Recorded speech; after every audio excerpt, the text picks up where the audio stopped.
Bismillahirrahmanirrahim. Assalamualaikum warahmatullahi wabarakatuh. Selamat pagi dan apa kabar anak-anakku sekalian santri kelas 9 MTS Abu Bakar Islami.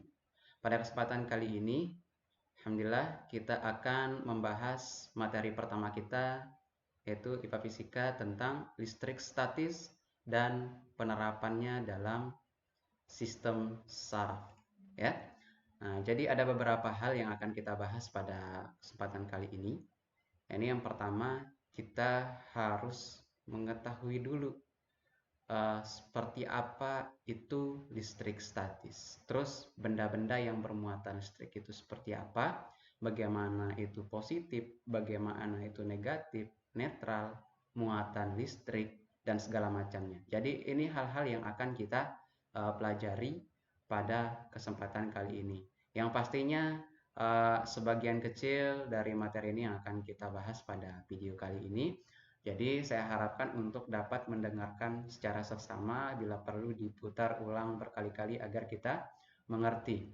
Dan bagi yang belum jelas, bisa juga berkonsultasi di WhatsApp pribadi nantinya. Oke?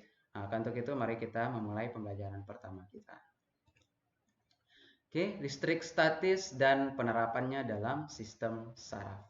Nah, di sini sebagai contoh yang sudah saya cantumkan pada slide ini. Pernahkah kamu mengalami ketika menyisir rambut yang kering, ya, tanpa disengaja, maka sisirmu berdekatan dengan lengan. Ya, misalnya kita sisir rambut nih, kita sisir rambut pakai sisir plastik gitu kan. Nah, terus habis kita nyisir, kita dekatkan dengan lengan kita, sisir itu. Nah, jadi kita lihat bahwa bulu pada tangan kita itu terasa bergoyang-goyang atau ditarik oleh sisir. Nah, perlu kita ketahui bahwa itu merupakan contoh peristiwa listrik statis. Nah, sistem kelistrikan dialirkan melalui serabut saraf yang disebut saraf impuls yang ada dalam tubuh kita, yang ada di rambut, di lengan, dimanapun. Nah, impuls saraf yang melaju melalui sistem saraf akan dapat melompat dari satu sel saraf ke sel saraf lainnya. Dan itu paling banyak bekerja di otak kita ini, atau di dalam kalau bahasa Sumbawa itu mentelutak, otak kita, ya, otak bagian dalam. Nah, jadi di dalam saraf itu impuls melaju seperti suatu sinyal listrik. Nah, jadi kalau penasaran, dia itu seperti listrik seperti ini bekerjanya. Nah, cepat sekali. Oke. Nah, maka untuk itu selanjutnya, nah perlu kita ketahui juga ada benda-benda yang bermuatan listrik. Nah, di sini kata listrik yang harus kita ketahui itu, listrik itu berasal dari kata apa? Nah, listrik itu berasal dari bahasa Inggris, yaitu elektrik. Nah, sebenarnya elektrik ini juga berasal dari bahasa Yunani. Mungkin sering kita dengar ada elektron, proton, neutron seperti itu kan. Nah, jadi inilah asal muasal kita menyebut kata listrik, yaitu dari elektron atau elektrik. Nah, yang berarti ember. Nah, ember ini atau amber dalam tulisan ini adalah pohon damar yang membatu. Nah, nanti silahkan seperti apa bentuknya pohon ember itu di searching di Google ya. Nah, gejala kelistrikan ini pertama kali ditemukan atau diselidiki oleh Thales, yaitu ilmuwan dari Yunani pada zaman 640 sebelum Masehi. Nah, jadi sebelum Masehi ini mungkin masih zaman-zaman orang-orang dahulu ya.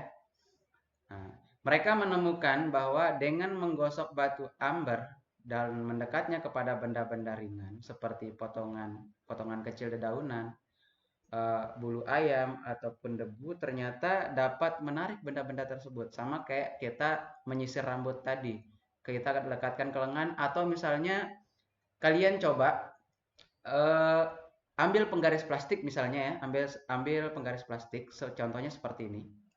Nah, jadi seperti ini. Terus kalian sobek-sobek itu kertasnya seperti yang ada di gambar ini, ya. Nah, setelah kalian sisir lama gitu kan. Nah, terus kalian dekatkan kepada serpihan kertas yang terlihat pada gambar atau yang lebih kecil lagi seperti ini.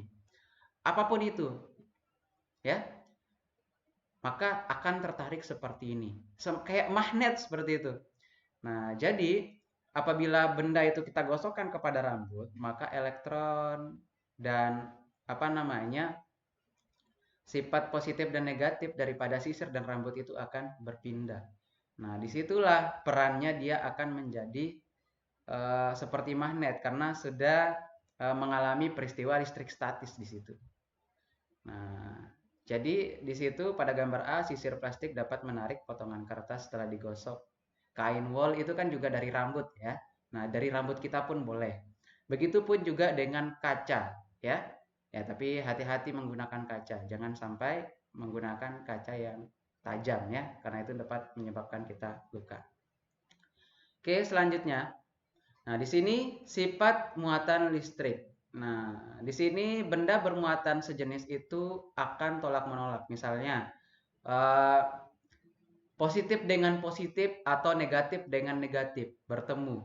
Maka dia akan terjadi peristiwa tolak-menolak. Nah, kalau dia bermuatan berbeda seperti positif dengan negatif, maka dia akan terjadi tarik-menarik. Nah, selanjutnya, berdasarkan sifat muatan listrik, dapat juga diartikan bahwa muatan listrik dapat berpindah dari suatu benda ke benda yang lain apabila mendapat perlakuan tertentu. Nah, jadi seperti itu. Mana contohnya muatan listrik dapat berpindah dari suatu tempat ke tempat yang lain? Contohnya adalah kita punya baterai, ya. Nah, ini baterai nih, ya. Baterai ini tentu punya energi listrik. Nah, seperti yang dibilang bahwa dia dapat berpindah dari suatu tempat ke tempat yang lain. Mana contohnya? Contohnya adalah ini baterai, ini listriknya masih di sini nih. Nah, ini kita akan coba pindahkan listriknya ke sini. Nah, terus kita masukkan. Nah, otomatis listriknya kalau sudah berpindah di sini, maka dia akan nyala. Oke? Nah, jadi contohnya seperti itu. Bahwa sifat muatan listrik itu dapat berpindah dari suatu benda ke benda yang lain. Nah, selanjutnya, berdasarkan daya hantar listrik, benda dapat dibedakan menjadi dua, yaitu konduktor dan isolator. Apa itu konduktor? Konduktor itu adalah benda yang dapat menghantarkan arus listrik. Misalnya logam, badan manusia, kayu basah, dan tanah. Itu yang dapat menghantarkan listrik. Sedangkan isolator itu adalah benda-benda yang tidak dapat menghantarkan arus listrik. Misalnya karet, porselen, udara, dan segala macamnya. Nah, lihat. Contoh di sini yang dapat menghantarkan arus listrik adalah kabel ini. Kabel ini kan dapat menghantarkan arus listrik. Kenapa demikian? Karena di dalam ini terdapat logam tembaga. Nah, ini. Jadi besi atau logam ini dapat menghantarkan listrik. Sedangkan isolator atau plastik ini tidak dapat menghantarkan listrik karena dia isolator. Seandainya kalau ini bukan listrik, lantas kita nyalakan, maka kita akan terkena setrum tadi. Nah, makanya diberikan plastik agar kita tidak terkena sengatan listrik. Maka penting keduanya antara konduktor dan isolator dalam keamanan menggunakan perangkat listrik. Selanjutnya. Nah, selanjutnya di sini induksi muatan listrik. Nah, induksi muatan listrik di sini dikatakan suatu benda netral jika didekatkan dengan benda bermuatan listrik maka akan terjadi beberapa hal berikut. Yang pertama, benda netral didekatkan benda yang bermuatan positif maka akan terjadi induksi sebagai berikut. Misalnya nih, ya. Ini benda bermuatan positif yang ini. Benda bermuatan positif. Nah, didekatkan dengan benda, ya. Ini benda netral. Kenapa netral? Karena dia memiliki muatan positif dan negatif. Jadi dia netral. Nah, sementara ini dia cuma positif saja. Kalau didekatkan benda netral ini dengan benda positif, maka positif ini akan menarik yang muatan negatif. Dan sisi sananya akan menjauh. Kenapa dia menjauh? Ingat sistemnya tadi bahwa apa namanya?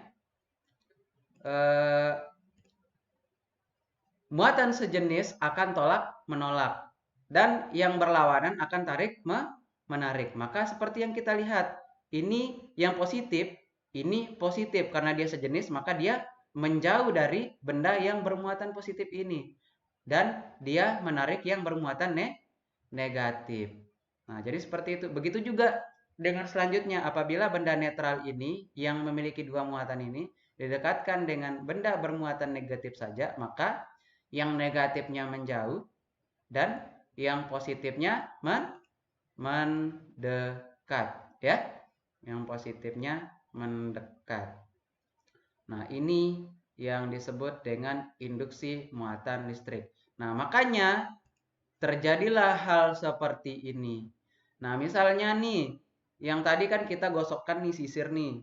Nah, yang awalnya sisir ini netral, ya, sedangkan rambut ini memiliki elektron yang banyak atau muatan negatif yang banyak. Maka setelah disisir gitu ya, setelah disisir karena ini muatan negatifnya banyak, maka si sisir ini karena apa namanya? Si rambut ini sudah menarik muatan positif yang ada di sisir ini secara banyak. Maka secara otomatis si sisir ini ya, anggap saja ini HP ya. Nah, ini kita gosokkan. Ini rambut ini memiliki kadar elektron yang banyak. Ini awalnya dia netral, terus kita gosok, kita gosok. Nah, jadi otomatis rambut ini menarik apa namanya? Muatan positif yang banyak dari HP. Maka HP ini sudah bermuatan negatif. Terus kita dekatkan dengan apa namanya? Kertas yang bermuatan netral tadi. Otomatis karena ini sudah banyak negatifnya, didekatkan dengan kertas, maka kertas itu akan tertarik karena dia yang awalnya netral terjadi perubahan. Karena positifnya ditarik oleh si HP, maka dia akan tertarik seperti magnet, seperti itu.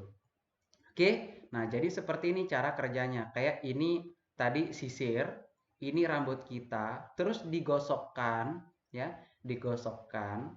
Nah, maka negatifnya akan tertarik ke sini dan didekatkan dengan kertas, maka kertasnya akan menempel. Oke? Nah, sampai situ paham ya? Ya, jadi ini dulu materi yang dapat kita jelaskan pada kesempatan kali ini, yakni benda bermuatan listrik, induksi muatan, bagaimana positif negatifnya, dan juga sifat daripada kelistrikan. Nah, mudah-mudahan dari penjelasan ini kita dapat mengerti bersama. Apabila ada yang kurang jelas, silahkan berkonsultasi di apa namanya di WhatsApp pribadi. Sekian yang dapat kita sampaikan pada kesempatan pagi ini. Dan nanti akan sering kita bagikan link YouTube saya. Silahkan juga untuk di-subscribe channelnya. Wabillahi taufiq wal hidayah. Assalamualaikum warahmatullahi wabarakatuh.